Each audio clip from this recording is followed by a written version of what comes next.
자, 근데 사실 지금까지 전부 서론이었어요. 이제 본론을 시작할게요. 그래서 님을 미국으로 보내버리겠다라는 작정으로 님에게 이제 미국 가는 이제 열차를 태워야겠죠. 그래서 뭐 제가 실질적으로 열차 태울 뭐 그런 게 아니라 이제 피가 되고 살이 되는 조언을 해드리겠다 이겁니다. 자, 그래서 일단 솔직히 지금까지 님이 저에게 했던 얘기를 들어보면은 이 아무래도 아시아에 살고 계셔가지고 이 아시아 중심적인 생각에 지금 빠져 계세요. 그래서 그 근본 원인은 사실 이건 님이 싱가포르에 살아서의 문제가 아니라 저의 지금 제 구독자가 12,000명이거든요. 12,000명 중에 대부분의 사람들이 지금 빠져 있는 상황인데, 그게 뭐냐면 본인의 육신이 아시아에 살고 있다는 거예요. 그러니까 싱가포르에 님이 살고 계시잖아. 그렇죠? 오늘 아침에 싱가포르에서 눈을 떴죠. 그리고 싱가포르에서 눈을 떠서 뭘 하나요? 뭐 하루 종일 집에 있지는 않을 거 아니에요. 학교를 가든 뭐 회사를 가든 아니면 뭐 적어도 TV를 키든 아니면 개인 방송을 키든 뭘 하든지 간에 님의 육신이 아시아에 있기 때문에 아시아 사람들이 보는 거를 보게 되어 있어요. 그래서 님이 지금 헷갈리는 거예요. 그리고 심지어 미국에 있는 한인들조차도 거의 똑같은 패턴을 가지고 있어요. 아침에 눈을 뜨면은 한국인 친구들과 이야기를 하고, 심지어 미국에 산다고 하는 사람들이 육신은 미국에 살고 있지만 정보를 얻을 때 영어가 안 되니까 한국말로 이렇게 검색해가지고 한국말로 알아보려고 하는 경향이 있어요. 바로 그것 때문에, 즉 육신이 한국인이기 때문에 자꾸 그 지역의 것을 보려고 하는 거야. 근데 님은 이제 싱가포르니까 싱가포르에 살면서 싱가포르의 미디어와 싱가포르의 뉴스와 이런 거를 보고 있다는 거야. 그래서 님이 그래서 헷갈리는 거야. 저는 이제 미국에서 이제 계속 살고 있잖아요. 그리고 미국에서 10위권의 명문대학에서 박사과정을 마쳤습니다.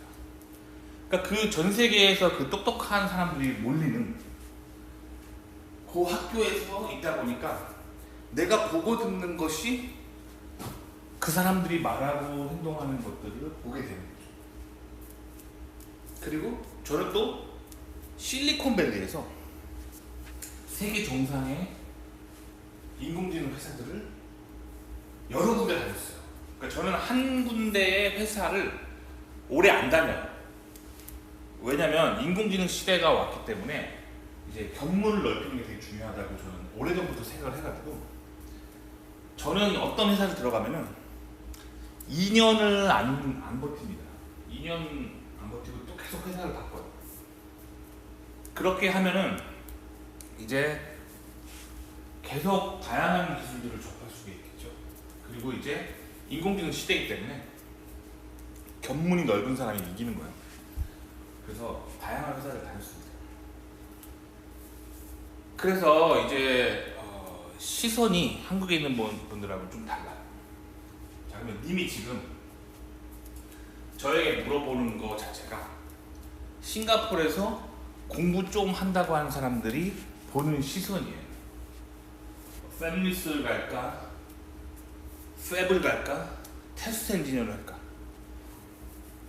근데 이제 미국의 명문대를 나오고 실리콘밸리를 경험하고 세계 정상의 엔지니어링 회사에 임원들이 다니고 있는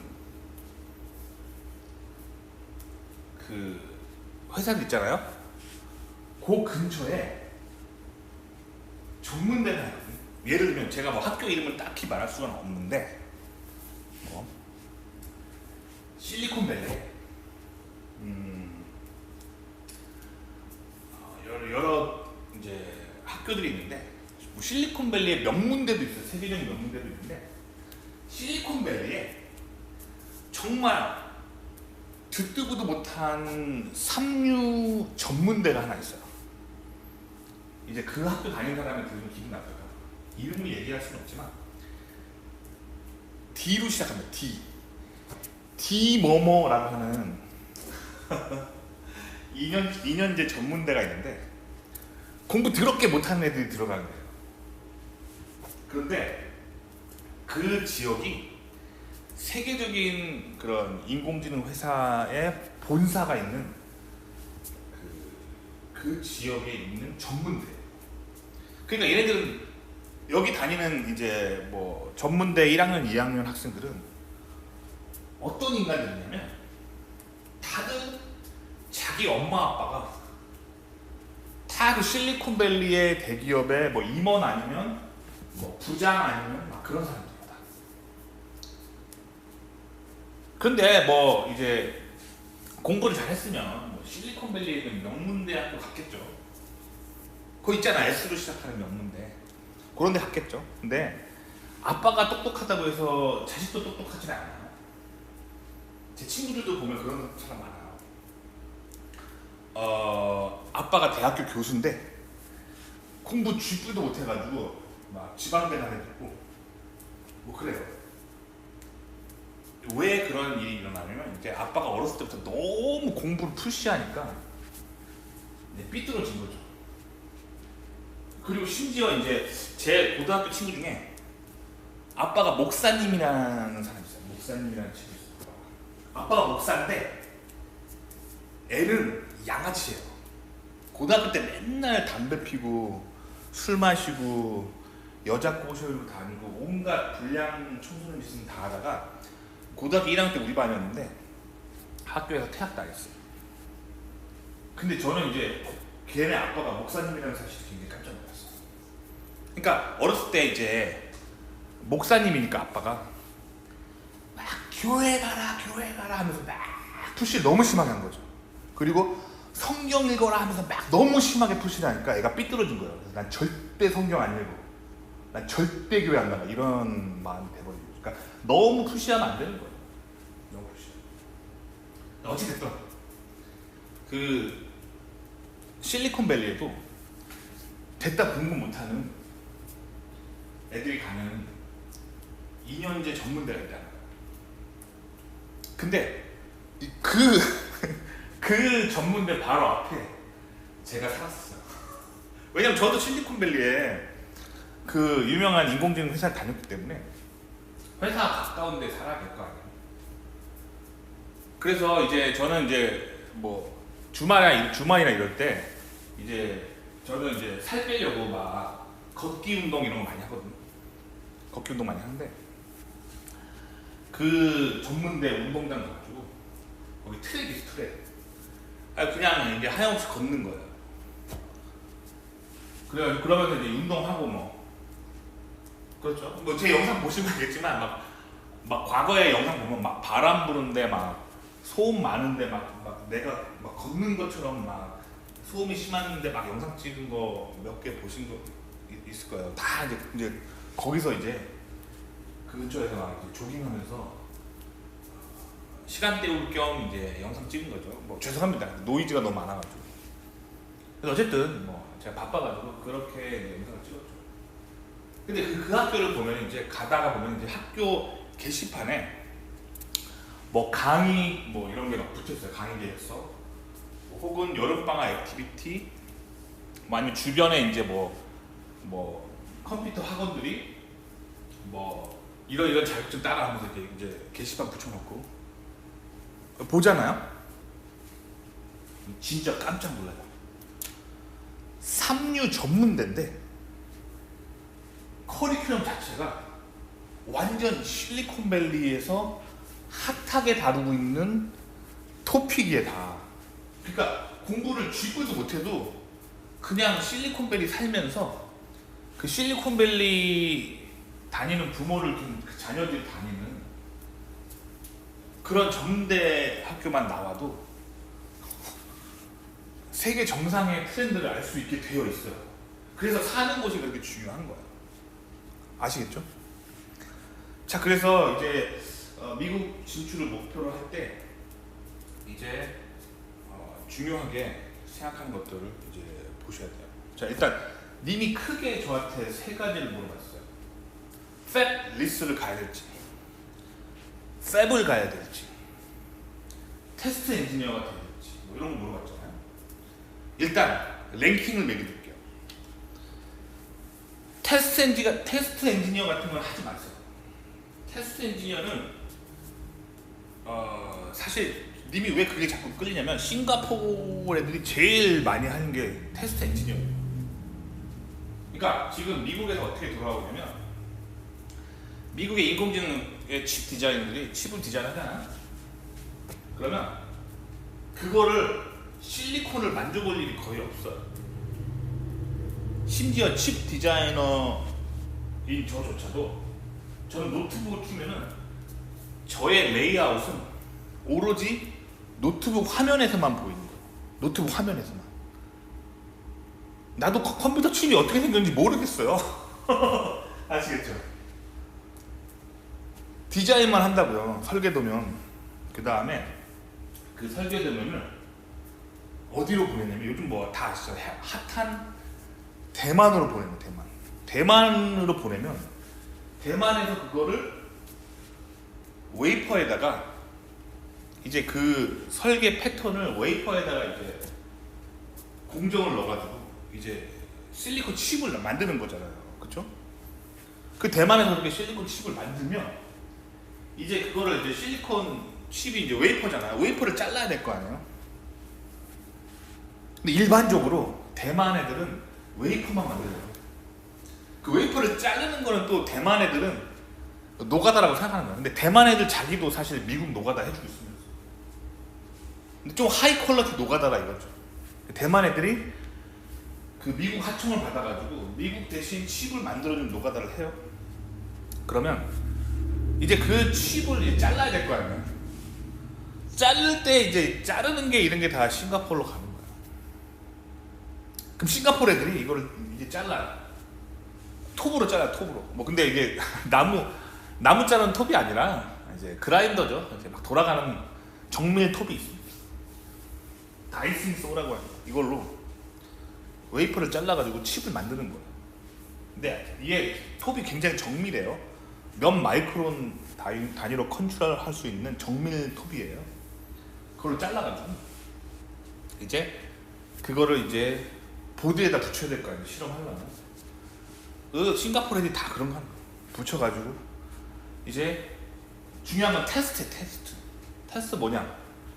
켜보는 거예요. 켜보고 이제 실리콘밸리에 있는 설계자가 칩에 이제 각 신호 라인을 줬을 거 아니에요. 그러니까 이 칩의 이 단자에는 뭐 예를 들면 5V를 가해봐라. 5V 가했을 때 저항이 얼마고 전류가 얼마고 그 타겟이 있을 거야. 이게 나와야 된다. 이 맨날 테스트하는 거예요. 이게 바로 이제 싱가포르 애들이 제일 잘하는 테스트. 그러니까 싱가포르에 살면서 이 테스트 엔지니어가 쉽게 구할 수 있는 잡이기 때문에 테스트 엔지니어링을 덥석 무는 순간 님의 인생은 싱가포르를 못 벗어나는 거예요. 사실 이건 님한테만 하는 얘기가 아니라 한국도 마찬가지예요. 한국도 마찬가지입니다. 자, 요새 그러니까 제가 이제 미국 실리콘밸리의 최신 설계도가 대만으로 간다고 했잖아요. 근데 대만 공장이 이제 완전 풀로 예약이 돼 있어요. 그래가지고 대만 공장 못 잡으면은 이제 실리콘밸리의 이런 인공지능 회사들은 칩 설계도를 어디랑 계약 하청을 맺냐면 그 다음이 한국이에요. 한국이 2등이에요. 한국이 2등. 하청 2등입니다. 하청 1등은 대만. 하청 2등은 한국이에요.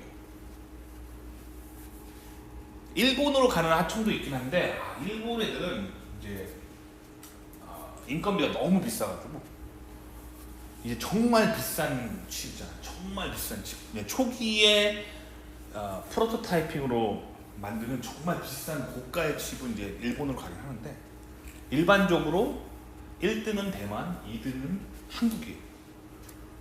한국 애들도 마찬가지예요. 한국에서 이제 웨이퍼 만들잖아요. 뭐 회사 이름은 얘기 안 할게요. 다 아니까. 그 회사에서 웨이퍼를 만들면 이제 마찬가지로 이제 그거를 잘라야 될 거 아니야. 잘라야 되는데 이제 한국 이제 생산 기지들은 이제 좀 아쉬워가지고 자기가 잘라요. 자기가 잘라요. 그리고 자기가 또 테스트를 해. 그래서 이제 한국 회사에 있다 보면은 칩을 만들고 칩을 자르고 칩을 테스트하는 일을 많이 하게 됩니다. 한국 애들도 마찬가지로. 그런데 그렇게 해가지고 테스트 엔지니어링을 덥석 물면은 한국을 못 벗어나게 돼요. 제가 이제 이 채널 운영하면서 테스트 엔지니어 하면 어떨까요? 물어보는 사람 되게 많았어요. 지난 7년간. 전 항상 하지 말라고 했습니다. 그거 하면은 한국을 못 벗어난다. 마찬가지 님한테도 테스트 엔지니어 하면은 못 벗어납니다. 싱가포르 아시겠죠? 그 테스트 엔지니어는 무조건 X. 자, 그 다음 이제 뭐가 남았나요? 님이 이제 팹을 가냐, 팹리스를 가냐잖아요. 그 팹은 이제 반도체 공장이잖아요. 근데 미국에서 이 반도체 공장 출신들을 필요로 해요. 무슨 말이냐면 미국에 있는 대부분의 비즈니스는 팹리스입니다. 미국 내에 절대 공장을 안 만들려고 해요. 왜 안 만들려고 하면 환경 오염이 일단 심하고 제조할 때 이제 장비 사야 되고 막 그러니까 귀찮잖아. 미국은 그럴 거를 할 필요가 없는 위치에 서 있는 거예요. 그러니까 대부분의 이런 공장들은 이제 대만이나 한국으로 가는 거죠. 그리고 그 후에 이 한국이나 대만 공장에서 만들어진 거를 이제 뭐 자르고 뭐 테스트하고 뭐 이런 거 하는 게 이제 샘플 만들고 뭐 이런 게 이제 싱가포르에 많은 거죠. 아시겠죠? 자, 그렇기 때문에 이제 팹 출신들이 미국에 일단 넘어오면은 뭐 반도체 공장에서 일할 일이 거의 없어요. 미국은 다 팹리스예요. 그런데 문제는 뭐냐면 팹리스, 제가 이제 다니는 회사가 다 팹리스거든요. 그러면 팹리스에서 처음에 제가 실리콘 칩을 설계를 하잖아요. 그러면 실리콘 칩을 설계를 하면 거기에 이제 패드를 설계해요. 패드가 뭔지 아시죠? 패드, 타블렛 말하는 거 아니고 실리콘 칩의 패드라는 거는 이제 시그널 단자를 말하는 거죠. 그 칩 설계자가 시그널 단자를 설계를 해야 돼요. 그런데 초기에 이제 칩들은 와이어 본딩이라고 하는 이제 본딩 기술로 붙여요. 보드에다가 뭐 서브트레이이든지 PCB든지 붙여요. 그런데 이제 노트북으로 설계만 하는 애들은 그냥 설계 프로그램에 여기 패드 집어넣는다 하고 이제 클릭을 하면은 프로그래밍이 알아서 이제 패드를 넣어주거든요. 그런데 실제적으로는 그 만들어낸 실리콘 칩이 PCB나 뭐 보드에 붙을 때 와이어 본딩을 붙여요. 뭐 나중에는 이제 대량 생산할 때는 플립 칩으로 뭐 하지만 샘플은 연결만 체크한 다음에 이제 펑션이 되는지만 보는 거니까 와이어 본딩을 한단 말이에요. 근데 미국에 살고 있는 반도체 회사 다니는, 즉 팹리스 회사 다니는 대부분의 칩 설계자들은 자기 일평생에 한 번도 와이어 본딩을 해본 적이 없어요. 그러니까 책으로만 그냥 알고 있는 거죠. 와이어 본딩 할 때 소재는 뭐 금이고, 와이어 본딩 패드의 피치는 얼마고, 와이어 본딩의 뭐 길이는 얼마야 되고, 뭐 그냥 교과서에 나오는 그거를 교과서에서만 배우는 거지, 혹은 대학교 강의에서만 배우는 거지, 실제로 한 번도 해본 적이 없다니까요. 그러니까 와이어 본딩을 해본 사람을 팀에서 한 명쯤은 데리고 있고 싶어 해요. 그러니까 저도 이제 한국에서 처음에 미국에서 박사를 마치고 미국 대기업 뭐 인공지능 회사를 다 지원했는데 다 떨어졌어요. 그래서 울면서 이제 한국 돌아갔죠.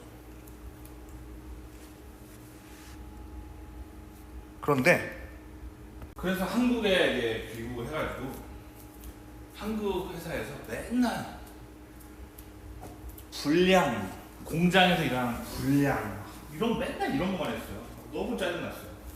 미국에서 막 세계 정상의 대학교에서 박사과정에서 막 GPU를 이용한 병렬연산 이런 거 전공해가지고 막 나랑 같이 공부한 미국 친구들은 막 다 실리콘밸리에 있는 인공지능 회사 다니는데 나는 막 울면서 한국 가가지고 한국 공장에서 막 미국 하청이나 하고 있고 그 공장에서 막 뭐 불량이랑 막 맨날 들여다봤다니까요. 내가 맨날 했던 게 막 그런 거야. 반도체 막 생산했는데 그거 이제 테스트 해봐야 될 거 아니에요. 그래서 와이어 본딩으로 실리콘 패드를 붙여 막 보드에.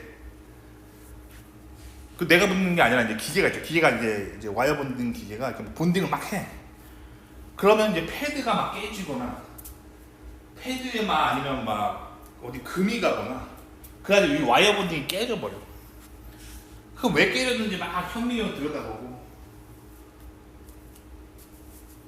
그러면서 뭐 이거 보니까 막 패드가 깨져 있어. 그럼 딱 봐도 이 와이어 본딩 할 때 힘을 너무 많이 준 거예요. 그러니까 힘을 포스가 있으면 그람 포스 이런 힘으로 한 거잖아요. 그럼 그거를 살짝 줄여. 그러면 금이 좀 줄어들어. 그런데 또 금이 간다. 그러면 더 줄여. 근데 이번에 너무 많이 줄이면 이제 본딩이 안 돼. 그러면 이게 패드는 깨지지 않으면서 본딩은 되는. 딱 그 값을 노가다 하면서 찾는 거야. 진짜 노가다. 그게 진짜 노가다 했다니까요. 정말 의미 없는 노가다. 이거 진짜 박사가 돼가지고 고등학교만 나와도 할 수 있는 그런 일을 했다니까요. 얼마나 내가 속상했겠어요. 와이어 본딩 기계 앞에 앉아가지고 힘을 너무 많이 가하면은 깨지고 살짝 줄이면 금이 좀 덜 가. 더 줄이면 좀 더 덜 가. 확 줄이면 이제 금 간 건 사라지는데 이제 안 붙어. 그럼 조금 더 올려. 그래가지고 이제 금이 안 갔는지 이제 본딩 끝나면 이제 현미경으로 들여다봐. 와, 얼마나 의미가 없어. 생각을 해봐요. 미국에서 박사과정에 막 GPU를 이용한 병렬연산 전공하고 나랑 같이 랩에 있던 애들은 다 실리콘밸리에 막 세계적인 인공지능 회사 취업했는데 나만 미국 대기업 취업이 안 돼가지고 미국 문화도 모르고 그때는 정말 외국인이었거든요. 안 돼가지고 나만 혼자 한국으로 울면서 갔는데 한국 공장에서 그런 의미 없는 고등학교 어디 공고만 나와도 할 수 있는 그런 의미 없는 일을 막 하면서 있으니까 내가 얼마나 답답했겠어요. 그런데 이 경험이 굉장히 소중한 경험이었어요. 그래서 제가 이제 한국에 있으면서 미국 돌아갈 날을 막 기다렸죠. 결정적인 사건이 이제 그 회사에서 잘해줬으면 내가 있었겠죠. 그런데 내 바로 직속 상사가 완전 꼰대였어요. 완전 꼰대. 그래가지고 막 완전 상명하복에 완전 군대인 거예요. 그래가지고 도저히 못 있겠더라고. 그래서 난 너무 그때 막 화가 나가지고 회사 퇴근하면은 회사 주차장에서 막 미국 국제전화로 막 미국 인터뷰 받다니까. 미국 회사들. 하여튼 그래요. 그런데 웃긴 게 어떤 회사에서 이런 와이어 본딩 해봤냐는 거야. 왜 그런지 난 그 질문을 이해를 못했는데 이제 미국에서 왜 물어봤는지 알겠어요. 미국에서 그렇게 실제적으로 와이어 본딩 해본 사람이 없는 거야. 없다니까요. 걔네들은 다 그냥 반도체 칩 설계하는 그 소프트웨어로 설계만 하지 실제적으로 이 와이어 본딩 붙이기 위해서 소재를 뭘로 해야 되는지, 패드 간 피치는 어떻게 해야 되는지, 이거를 그냥 교과서에서만 읽었지 해본 적이 없다니까요. 그러니까 이런 실질적인 팹 경험이 있는 사람이 필요한데, 그렇게 해서 제가 미국 회사를 붙었어요. 근데 미국 회사 오면은 뭘 하겠어요? 나를 왜 뽑았겠어요? 미국에 있는 칩 디자이너들이 설계를 끝나면 그 설계 파일을 나한테 줘요. 그럼 내가 미국의 오피스에 앉아가지고 이제 대만이나 한국 애들한테 하청을 맡기는 거야. 그럼 대만이나 한국 애들이 와이어본딩 할 때 뭐 요렇게 하면 될까요? 하면은 그거 이제 어프로브 하는 거야. 그게 내가 하는 일이었어. 그래서 실질적으로 미국에 온 뒤로는 한 번도 팹에 들어간 적이 없고, 뭐 그런데 필요하다는 거죠. 미국 애들이 모르니까. 그렇게 있는데, 사실 근데 그것도 미래가 없어. 결국에는 하청 담당자잖아요. 이런 사람을 이제 미국에서 오삿 매니저라고 해요. 오삿 매니저.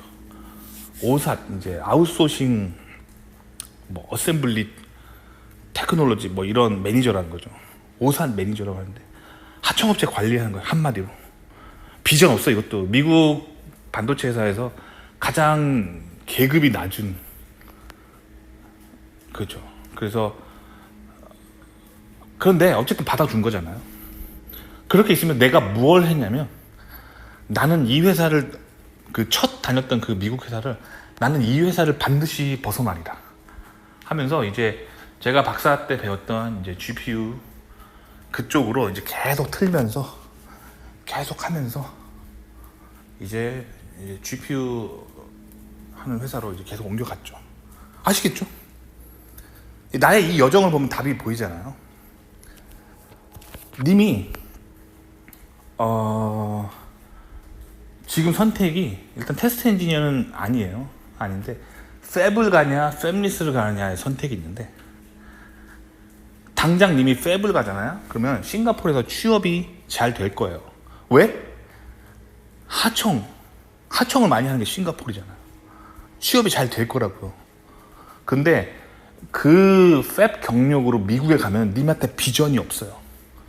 제가 말씀드리지만 이제 가장 미국 회사에서 계급이 낮은 그런 일을 하게 된다는 거예요.